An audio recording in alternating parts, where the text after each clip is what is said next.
जय हिंद बच्चों। कक्षा 7वीं की हिंदी की पाठ्य पुस्तिका 11वीं हिंदी पाठमाला के चौथे पाठ के दूसरे भाग में आप सभी बच्चों का स्वागत है। तो बच्चों, हम लोगों ने इस गुल्ली डंडा पाठ के पहले भाग में क्या पढ़ा था कि ये जो सूत्रधार होता है वो किस प्रकार गुल्ली डंडा का खेल खेलता है और उसे किस प्रकार गुल्ली डंडा बहुत पसंद होता है और वो अपने गया नामक मित्र के साथ यह खेलता है। ठीक है, अब कहानी कहाँ पहुंचती है? जब वो यहाँ से चला जाता है, इस कस्बे से उसके पिताजी का स्थानांतरण मतलब ट्रांसफर हो जाता है, तो वो अब 20 साल बाद इंजीनियरिंग की पढ़ाई करने के बाद, इंजीनियरिंग को हिंदी में अभियंता कहते हैं इंजीनियर को। ठीक है, तो जब वो अभियंता बन जाता है तो इसी जिले के इसी कस्बे में फिर वहीं पर आता है। ठीक है, तो अब कहानी अब यहाँ से आगे बढ़ेगी। ठीक है बच्चों। हाँ, तो बच्चों 20 साल बाद इंजीनियरिंग की पढ़ाई करने के बाद अब जो सूत्रधार है कहानी का वह उसी कस्बे में पहुंचता है। ठीक है, और वहां के एक डाक बंगले में ठहरता है। उस स्थान को देखते ही उसको अपनी बचपन की मधुर बाल स्मृतियां, ठीक है, जब वो छोटा था तो वो सब कुछ हृदय में पथिक की भांति बचपन के उन क्रीड़ा स्थलों को देखने के लिए व्याकुल हो रही थी। हाँ, इंसान चाहे बच्चों कितना भी बड़ा हो जाए, लेकिन वो जो बचपन की सुंदर यादें होती हैं वो हमारे मन में रहती ही हैं। ठीक है, तो वो सारी स्मृतियां, वो सारी यादें, ठीक है, हृदय में पथिक की भांति, मतलब हृदय में, मन में, पथिक मतलब राहगीर जो रास्ते पर चलता है। ठीक है, तो पथिक की भांति उसके मन में आती है और उसका मन क्या करता है कि उस क्रीड़ा स्थलों को देखे, मतलब क्रीड़ा स्थल में जहां पर वो अपने मित्रों के साथ खेला करता था। ठीक है, वह स्थान जहां पर हम खेलते हैं, ठीक है, उसे क्रीड़ा स्थल कहते हैं। तो वहां पर क्या करता है, वहां पर जाने का उसका मन बड़ा व्याकुल होता है, पर उस परिचित नाम के सिवा वहां और कुछ परिचित न था। ठीक है, जहां खंडहर था वहां पक्के मकान खड़े थे, जहां बरगद का पुराना पेड़ था वहां अब एक सुंदर सा बगीचा था। स्थान की काया पलट हो गई थी। अगर उसके नाम और स्थिति का ज्ञान न होता तो मैं उसे पहचान भी ना सकता था। अच्छा, अब यहाँ पर सूत्रधार यह बताता है कि जो बचपन में जैसी वहां की जगह थी वो बिल्कुल बदल गई थी। ठीक है, हर स्थान बदल चुके थे। जहां पर खंडहर हुआ करते थे वहां पर अब पक्के मकान थे, जहां पर एक बरगद का पुराना पेड़ था वहां एक सुंदर बगीचा था। मतलब सारे जगह की काया पलट, मतलब बिल्कुल बदल गया था सब कुछ। ठीक है, अच्छा, अब यहाँ पर वो बताता है कि अगर इसका नाम और स्थिति का ज्ञान नहीं होता तो मैं तो शायद पहचान भी नहीं पाता इन जगहों को जो अभी इतने बदल चुके हैं। बचपन की संचित और अमर स्मृतियां बाहें खोले अपने उन पुराने मित्रों के गले मिलने को अधीर हो रही थी, मगर वह दुनिया बदल गई थी। अच्छा, यहाँ पर लिखा है ना बच्चों, बचपन की संचित मतलब इकट्ठी हुई जो होती हैं, और अमर स्मृतियां, वो यादें जो कभी खत्म नहीं होती, अमर है, जो कभी नहीं मिटती। ठीक है, बाहें खोले अपने उन पुराने मित्रों, मतलब ये मन में जो कुछ भी ये यादें हैं ये अपने मित्रों से मिलने के लिए अधीर हो रही है, मतलब बेचैन हो रही है, व्याकुल हो रही है। मगर अब दुनिया बिल्कुल बदल गई है, अब कोई भी बच्चा नहीं है, बचपन तो बीत चुका था। ऐसा जी हो रहा था कि उस धरती से लिपटकर रोऊं और कहूं, तुम मुझे भूल गई, मैं तो अब भी तुम्हारा वही रूप देखना चाहता हूँ। अच्छा, अब यहाँ पर सूत्रधार का मन क्या कहता है कि वो उस धरती से लिपट के रोने लगे जिस पर वो खेला करता था, और क्या है, कहे कि तुम मुझे भूल गई, मैं तो अभी भी तुम्हारा वही रूप देखना चाहता हूँ, मतलब मैं अभी भी वैसा ही सब कुछ चाहता हूँ जैसा बचपन में था। सहसा एक खुली हुई जगह में मैंने 2-3 लड़कों को गुल्ली डंडा खेलते देखा। अच्छा, अब सूत्रधार क्या देखता है कि 2-3 बच्चे गुल्ली डंडा खेल रहे हैं। एक क्षण के लिए मैं अपने को बिल्कुल भूल गया मैं एक ऊंचा अफसर हूँ, साहब ठाट में रौब और अधिकार के आवरण में। अच्छा, यहाँ पर वो कहते हैं कि उस गुल्ली डंडा का खेल देखकर मैं बिल्कुल भूल जाता हूँ कि मैं कौन हूँ, एक बड़ा अफसर हूँ, साहब वाले ठाट बाट है, रौब है, अधिकार का आवरण, मतलब अधिकारों से मैं हर तरफ से घिरा हुआ हूँ, आवरण में हूँ मतलब कैद में हूँ। लेकिन जाकर एक लड़के से पूछा, क्यों बेटे, यहाँ कोई गया नाम का आदमी रहता है? अच्छा, जाता है और पूछता है एक बच्चे से, क्यों भाई, यहाँ पर कोई गया नाम का आदमी रहता है? तो बच्चा कहता है हाँ है। तो कहते हैं कि फिर सूत्रधार कहता है, जाओ उसे बुला कर लाओ। लड़का दौड़ता हुआ जाता है और एक क्षण में एक 5 हाथ के काले देव को साथ लिए आया। मैं दूर ही से पहचान गया, उसकी ओर लपकना चाहता था कि उसके गले लिपट जाऊं, पर कुछ सोचकर रह गया। बोला, कहो गया, मुझे पहचानते हो? अच्छा, जिस बच्चे से पूछता है कि किसी गया नाम के को जानते हो, तो लेकर आता है और कहता है कि एक 5 हाथ के काले देव के साथ वो आता है। ठीक है, तो दूर से ही सूत्रधार उसे पहचान जाता है, उसका मन करता है कि लपक कर उसे गले लगा ले, लेकिन पता नहीं वह क्या सोचता है मन में, और रह जाता है नहीं गले लगता और कहता है कहो गया मुझे पहचानते हो। गया झुककर सलाम करता है, कहता है हाँ मालिक भला पहचानूंगा क्यों नहीं, आप मजे में रहें, बहुत मजे में, तुम अपनी कहो। अच्छा वो पूछते कहता है कि हाँ मालिक मैं आपको क्यों नहीं पहचानूंगा, मैं तो बिल्कुल आपको पहचान गया, आप मजे में रहे। मतलब वो प्रश्न पूछता है कि क्या आप ठीक से हैं, तो बहुत मजे में, तुम अपनी कहो। ठीक है, वो कहते हैं कि मैं बहुत अच्छे से हूँ, तुम अपनी सुनाओ। डिप्टी साहब का साइस हूँ, मतई मोहन दुर्गा ये सब कहाँ है, कुछ खबर है उनकी। अच्छा वो बताता है कि मैं तो डिप्टी साहब का साइस बन चुका हूँ। फिर सूत्रधार पूछता है कि मतई मोहन दुर्गा ये सब कहाँ है, कुछ खबर है। तो बताता है गया कि मतई तो मर गया, दुर्गा और मोहन दोनों डाकिया बन गए हैं, और आप। तो गया बताता है कि गया पूछता है कि और आप क्या करते हैं। तो सूत्रधार कहता है मैं तो जिले का इंजीनियर हूँ, सरकार तो पहले ही बड़े जहीन थे। अच्छा अब गया कहता है कि आप तो पहले से ही बहुत जहीन थे। जहीन का मतलब होता है, तो यहाँ पर गया जो है जहीन कहता है किसको, सूत्रधार को, और बताता है कि भाई तुम तो बचपन से ही बड़े ही जहीन थे, मतलब सौम्य थे, आचार व्यवहार से बहुत अच्छे थे, तो तुम तो इंजीनियर ही बनोगे। अब कभी गुल्ली डंडा खेलते हो। अच्छा फिर सूत्रधार पूछता है गया से कि अब कभी गुल्ली डंडा खेलता हूँ। गया ने मेरी और प्रश्न की आंखों से देखा। अच्छा फिर गया प्रश्न की आंखों से मतलब पूछने वाली निगाहों से देखता है और कहता है अब गुल्ली डंडा क्या खेलूंगा सरकार, अब तो पेट के धंधे से छुट्टी नहीं मिलती। और कहता है कि अब तो गुल्ली डंडा नहीं खेल सकता क्योंकि कमाई धमाई, मतलब पेट का धंधा मतलब क्या, खाने पीने के लिए रोटी कपड़ा मकान इन सब सारी चीजों की जरूरतें से मुझे कभी छुट्टी नहीं मिलती। ठीक है, ये देखिए बच्चों इनकी आपस में वार्तालाप हो रही है यहाँ पर। ठीक है, अच्छा आइए आओ आज हम तुम खेले। अच्छा तो जो सूत्रधार है कहानी का, जो गया का मित्र है, जो इतने सालों बाद आया है 20 साल बाद, वो कहता है कि चलो आज हम तुम खेलते हैं, तुम पदाना हम पदेंगे, तुम्हारा एक दाव हमारे ऊपर है वह आज ले लो। अच्छा बचपन की वो बात जब सूत्रधार घर में भाग जाता है क्योंकि पद गया से तो वो जीत नहीं सकता था, तो कहते हैं कि वो तुम्हारा एक दाव तो मेरे ऊपर है ही, चलो आज तुम पदा लेना हम पद लेंगे। गया बड़ी मुश्किल से राजी हुआ। अच्छा गया मान गया, वह ठहरा टके का मजदूर, मैं एक बड़ा अफसर, हमारा और उसका क्या जोड़।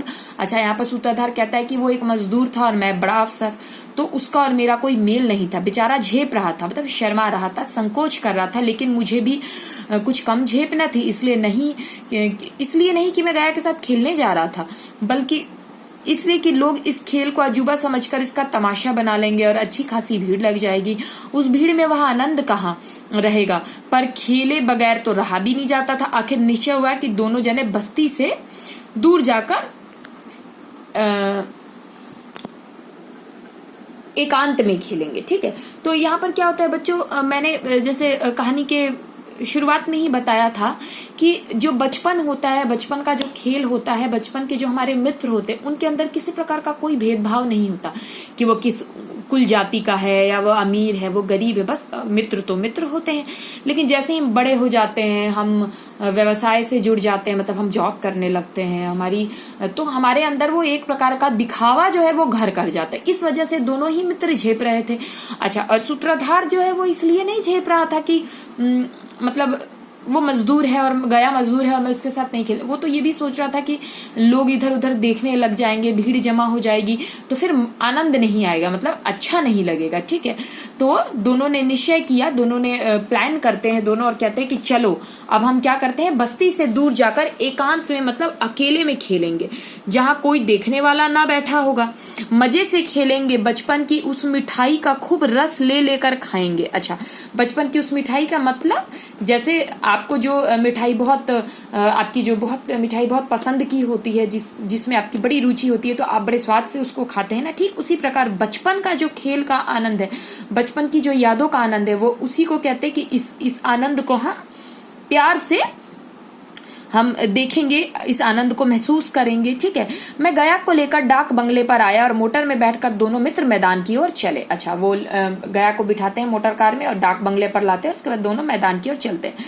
साथ में कुल्हाड़ी ले ली। मैं गंभीर भाव धारण किए हुआ था, लेकिन गया इसे अभी तक मजाक ही समझ रहा था। फिर भी उसके मुख पर उत्सुकता या आनंद का कोई चिन्ह न था। शायद वह हम दोनों में जो अंतर हो गया था वह सोचने में मग्न था। अच्छा देखो क्या होता है, ये जाते हैं हाथ में कुल्हाड़ी भी ले लेते हैं, लेकिन गया ये जो सूत्रधार है वो गंभीर था, लेकिन गया अभी भी शायद मजाक में ले रहा था इन सारी चीजों को, और या फिर गया के चेहरे पे कोई उत्सुकता, मतलब जितनी उत्सुकता सूत्रधार के मन में थी उतनी गया के चेहरे पर नहीं थी, और ना ही कोई खुशी दिख रही थी।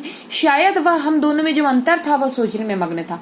यहाँ पर सूत्रधार को लगता है कि शायद गया वह अंतर सोच रहा है कि मेरा मित्र इतना अमीर है और मैं अभी तो गरीब हूँ, ठीक है, मैं किसी के यहाँ मजदूरी करता हूँ, तो हम दोनों के बीच में जो फर्क आ गया शायद उसी को गया सोचने में मग्न था। ठीक है, आगे पढ़ते हैं। अच्छा, अब जब वो दोनों मैदान की ओर जा रहे होते हैं तो सूत्रधार पूछता है, मित्र पूछता है कि तुम्हें कभी मेरी याद नहीं आई गया, सच कहना।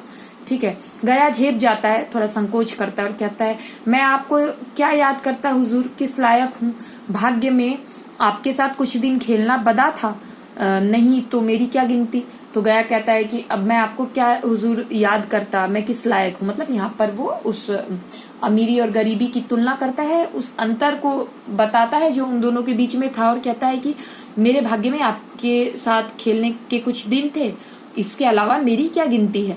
मैंने कुछ उदास होकर कहा, लेकिन मुझे तो बराबर तुम्हारी याद आती थी, तुम्हारा वह डंडा जो तुमने तान कर जमाया था, मुझे याद है ना। अच्छा, तो सूत्रधार कहता है कि ऐसा कुछ नहीं गया, मैं तो तुम्हें हमेशा याद करता हूँ, और जो वो डंडे से तुमने मुझे तान कर जमाया था, मतलब मुझे जो एक डंडा मारा था जब मैं अपना दाव छोड़कर चला गया था, मुझे तो वह भी याद है। गया ने पछताते हुए कहा, वह लड़कपन था सरकार, उसकी याद न दिला। अच्छा, गया यहाँ पर कहता है कि जब मैं छोटा था तब मैंने ऐसा किया, आप सरकार आप उसे याद न दिलाए। वाह वाह, मेरे बाल जीवन की सबसे रसीली याद है। तुम्हारे उस डंडे में जो रस था वह तो अब न आदर सम्मान में पाता हूँ न धन में पाता हूँ। कुछ ऐसी मिठास थी उसमें कि आज तक उससे मन मीठा होता रहता है। अच्छा, तो फिर सूत्रधार कहता है कि ऐसा ना कहो गया, उन सब चीजों में जो रस था, जो मजा था, वो तो मैं अब तक नहीं भूल पाया हूँ, क्योंकि चाहे मुझे कितना भी आदर सम्मान मिल जाए, मैं कितना भी धन कमा लूं, लेकिन वो मिठास इन सब चीजों में नहीं है जो उन यादों में थी। इतनी देर में हम बस्ती से कोई 3 मील निकल आए थे। अच्छा, ये लोग 3 मील दूर पहुंच गए थे। चारों तरफ सन्नाटा था, हर तरफ चुप्पी थी। पश्चिम की ओर कोसों तक भीमताल फैला हुआ था, वहां जाकर हम किसी समय कमल के पुष्प तोड़ लिया। अच्छा हाँ, ये बताते कि पश्चिम की ओर एक छोटा सा ताल था, ठीक है, तो वहां पर जाकर ये लोग बचपन में कमल के पुष्प मतलब फूल तोड़ कर लाते थे, ठीक है, और उसके झुमके बनाकर कानों में डाल लेते थे।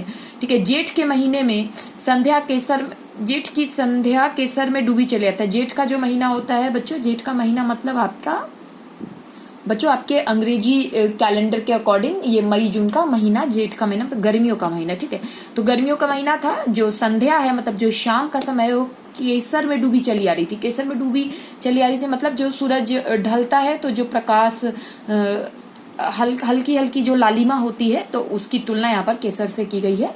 ठीक है, तो वैसी लालिमा होती है। मैं लपक कर एक पेड़ पर चढ़ गया और एक टहनी काट लाया, चटपट गुल्ली डंडा बन गया। ठीक है, तो सूत्रधार लपकता है, पेड़ पे चढ़ जाता है और एक टहनी काट के लाता है और फटाफट गुल्ली डंडा दोनों ने बना लिया। ठीक है, अब यहाँ पर खेल शुरू हो जाता है। तो खेल शुरू सूत्रधार करता है, मैंने कुच्ची में गुल्ली रखकर उछाली। कुच्ची मतलब एक गड्ढा बनाया जाता है बच्चों जमीन पर, जिसमें गुल्ली को रखा जाता है। तो कुच्ची में इन्होंने गुल्ली रखी और उछाली।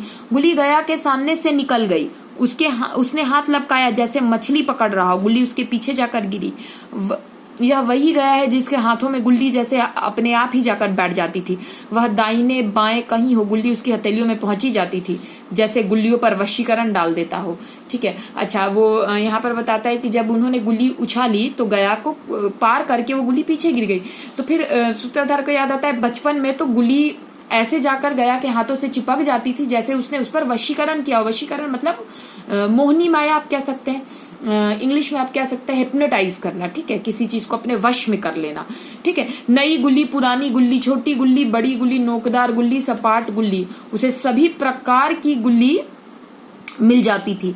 जैसे उसके हाथों में कोई चुंबक हो जो गुल्लियों को खींच लेता हो। लेकिन आज गुल्ली को उससे प्रेम नहीं रहा। अच्छा, वो सोचता है कि कैसी भी गुल्ली हो, बड़ी छोटी, नुकीली हो, सपाट हो, पुरानी, फर्क नहीं पड़ता था, कोई भी गुल्ली हो, लेकिन चुंबक जैसे उसके हाथों में चुंबक था, लोहे की भांति वो उससे चिपक जाता था उसकी उंगलियों में। लेकिन ऐसा लग रहा है जैसे उसको गुल्लियों से प्रेम नहीं रहा। फिर तो मैंने पदाना शुरू किया। मैं तरह तरह की धांधलियां कर रहा था, धांधलियां मतलब चीटिंग, ठीक है। वो तरह तरह की धोखेबाजियां कर रहे थे। खेल में अभ्यास की कसर बेईमानी से पूरी कर रहा था, क्योंकि अभ्यास तो था नहीं, तो बेईमानी कर रहा था। हूंच जाने पर भी डंडा खेल जाता था, ठीक है। हालांकि शास्त्र के अनुसार गया की बारी आनी चाहिए थी, मतलब अगर हूंच जाना मतलब हार भी जाता था, फिर भी खेलता था शास्त्र के अनुसार। मतलब अगर सारे नीति नियम देखे जाए तो हारने के बाद तो गया को खेलना चाहिए था।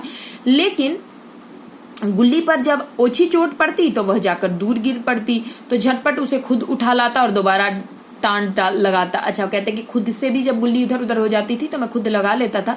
गया सारी बेकायदगी देख रहा था पर कुछ नहीं बोलता था। अच्छा ठीक है, अब क्या था, बचपन में तो गया इसको छोड़ता भी नहीं था अगर ये ऐसा करते थे तो, लेकिन अब तो गया सब कुछ देख रहा था लेकिन कुछ कह नहीं था, जैसे उसे सब कायदे कानून भूल गए। अच्छा, यहाँ पर सूत्रधार कहता है ऐसा लग रहा था गया इस भांति चुप था जैसे कि वो सब कुछ भूल गया हो।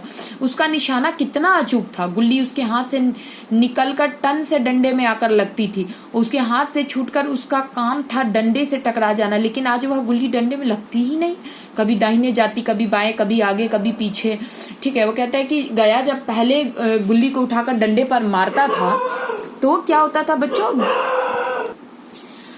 तो गुल्ली क्या होती थी, जाके डंडे से टकरा जाती थी। लेकिन अब तो ऐसा हो गया था, आज तो ऐसा कुछ हो ही नहीं रहा था। गुल्ली कभी दाहिने गिर जाती, कभी बाएं, कभी आगे, कभी पीछे। आधे घंटे पदाने के बाद एक बार गुल्ली डंडे में आ लगी। मैंने धांधली की, गुल्ली डंडे में नहीं लगी, बिल्कुल पास से गई लेकिन लगी नहीं।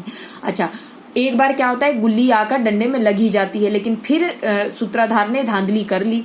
कहता है कि नहीं, पास से निकल गई, ये लगी कहा। गया ने किसी प्रकार का असंतोष न दिखाया।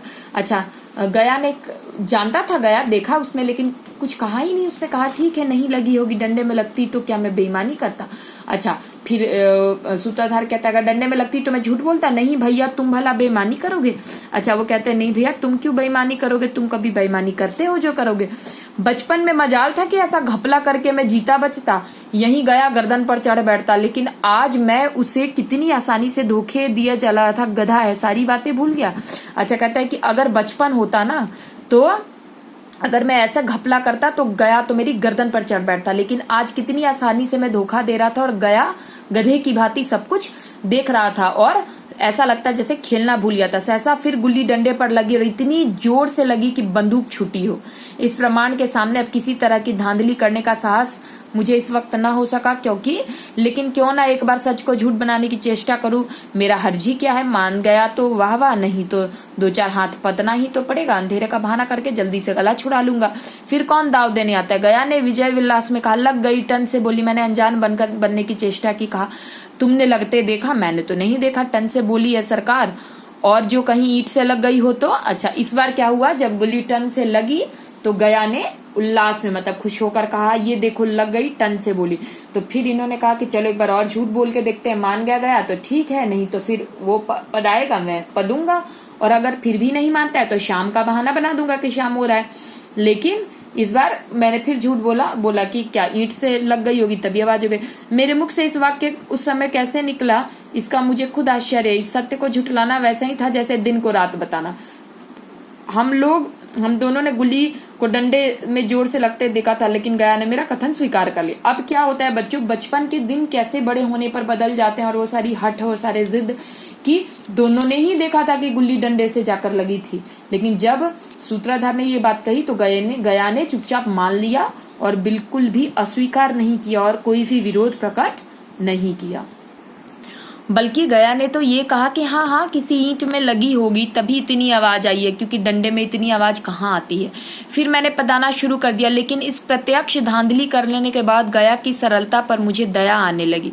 इसलिए जब तीसरी बार गुल्ली डंडे में लगी तो मैंने उदारता से दाव देना तय कर लिया। अच्छा ठीक है, जब दो बार इतनी धांधलियां हुई और दो बार ऐसा हुआ तो अब सूत्रधार को गया पर दया आने लगी। उसने कहा कि जब तीसरी बार लगी गुल्ली डंडे से तो उसने कहा कि चलो मैं हार गया, तुम्हारा दाव। गया ने कहा कि अब तो अंधेरा हो गया भैया, कल पर रखो। मैंने सोचा कल बहुत सा समय होगा, यह न जाने कितनी देर बाद आएगा, इसलिए इसी वक्त मामला साफ कर लेना अच्छा होगा। अच्छा, फिर ये सूत्रधार सोचता है कि क्या पता कल बहुत सारा समय हो और ये कितनी बार पदाए, इसलिए इसी वक्त ये सारा मामला, मतलब ये सारा जो कुछ भी है इसको खत्म कर लेना चाहिए। ठीक है। हाँ, नहीं नहीं, अभी बहुत उजाला है, तुम अपना दाव ले लो, गुली सूझेगी नहीं, कुछ परवाह नहीं। अच्छा, वो कहता है कि चलो कोई बात नहीं, अभी बहुत समय है, अभी उजाला भी है, तुम अपना दाव ले लो। गया तो कहता है कि अब तो अंधेरा हो रहा है, गुल्ली सूझेगी नहीं मतलब दिखेगी नहीं। ठीक है। यहाँ सूझने का मतलब होता है सूझबूझ, हम कहते हैं ना, तो समझ, सूझने का अर्थ होता है, वैसे सूझबूझ का मतलब होता है समझना, लेकिन यहाँ सूझने का अर्थ होता है दिखना। ठीक है, साफ साफ दिखाई देना। तो फिर सूत्रधार कहता है कोई बात नहीं, कोई परवाह नहीं, मतलब कोई बात नहीं। गया ने पदाना शुरू किया, पर उसे अब बिल्कुल अभ्यास न था। उसने 2 बार टांड लगाने का इरादा किया, पर दोनों ही बार हुच गया मतलब चूक गया, रह गया। ठीक है। 1 मिनट से कम समय में वह दाव पूरा कर चुका था। बेचारा घंटा भर पदा, पर 1 मिनट में ही अपना दाव खो बैठा। अच्छा, कहता है कि फिर गया 1 मिनट में ही हार जाता है। मैंने अपने हृदय की विशालता का परिचय दिया। ठीक है। यहाँ पर सूत्रधार कहता है कि मैंने अपने हृदय की विशालता, कि मैं तो बहुत अच्छा हूँ, एक दाव और खेल लो, तुम पहले ही हाथ पर हुच गए। अच्छा, वहां पर उदारता का परिचय, मतलब त्याग किया कि भाई कोई बात नहीं, एक दाव तुम और खेल लो, पहले में ही तुम वैसे ही हार चुके हो। तो बच्चों, अब आगे की कहानी हम तीसरे भाग में पढ़ेंगे। इस भाग में इतना ही। जय हिंद बच्चों।